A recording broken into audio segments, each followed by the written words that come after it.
Good morning everyone, and thanks for joining me. It's great to have you along. I'm Alan from my Narrowboat venture. I'm not on my boat today. I'm here at Westonzoyland Pumping Station Museum on the Somerset levels. I'm here for our annual Railway Gala, which we hold on Bank Holiday Monday in August. Behind me is a lorry that brought a special visitor to our event. For the very first time, we have a steam locomotive here, and we are so grateful to Graham for bringing it. It is a Kerr Stuart Rain Class 040 Peter Pan, and later on you'll see it in action. In this first episode of 2, we will look at the photo charter held yesterday. The second episode will include more railway activity, model railways, the 1861 steam-powered land drainage machine in action, plus you'll see Peter Pan propel itself back onto the low loader for its return journey.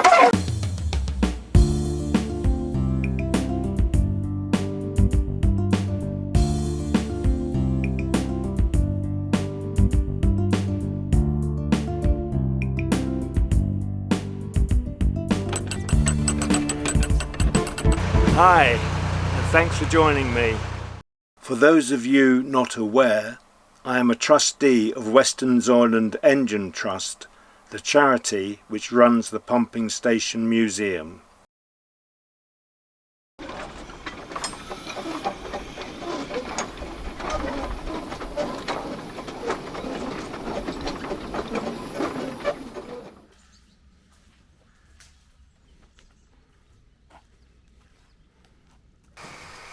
Hi Graham, thank you so much for bringing Peter Pan to the museum. It's really great of you to do that for us. Can you just tell me a little bit about her, please?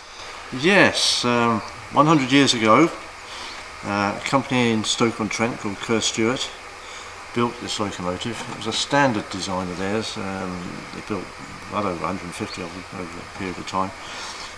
The customer bought 20 in one batch, more or less, in one batch, and it was sent to a contract in Essex to improve the London to Southend road. So first of all they built a railway track, and then these little locos and the wagons would move the stone and materials for building the road. 3 years there or so, and then the county surveyor of Devon, who was quite a frugal man, he didn't often buy new plant, he went and he bought 6 of these locos second hand at considerably less than the cost of buying them new.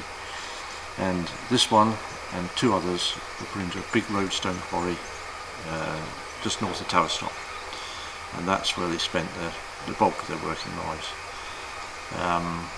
From the 1950s it was put to one side, stood for 7 or 8 years just doing nothing, and then Uncle Max Sinclair bought it and saved it from the scrap heap. So there we are. That's most its history. Nowadays it tours around to railways such as this all over the country. Fine, that's great. Thank you very much. Thank you.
It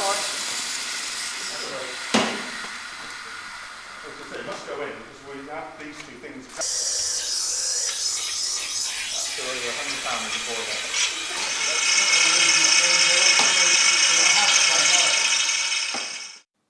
I hope you enjoyed this look at the Railway Gala. In part 2, the next day, the museum is open to the public and you'll see even more action. Meanwhile, look after yourselves, your friends and families. Take the utmost care. Bye for now.